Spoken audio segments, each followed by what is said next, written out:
So if you want to change the aspect ratio, you have to change the sequence settings, and for that go to the sequence and then click on sequence settings.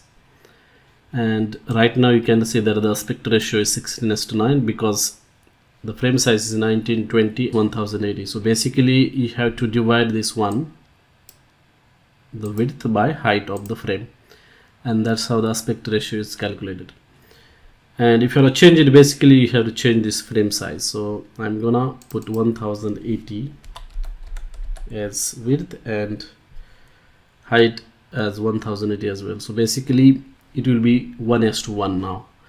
After I press tab, the aspect ratio will change from 16:9 to 1:1 because 1080 divided by 1080 is basically 1:1. And as you can see, the aspect ratio has now been changed to 1:1. And if you click on OK, then just click on OK because it is going to delete all the previews for the sequence. And you will notice that this height and width of this particular clip is same. Setting is applied to all the clips. The aspect ratio can also be changed when you are exporting the video. So if you go to the file and then click on export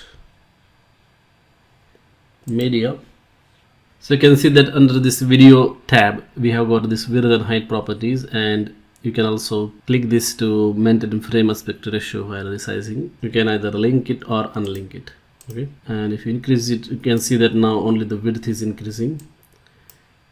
But since the sequence setting was 1080 width, what is happening is that it is adding that black bars on the left and right side of the video.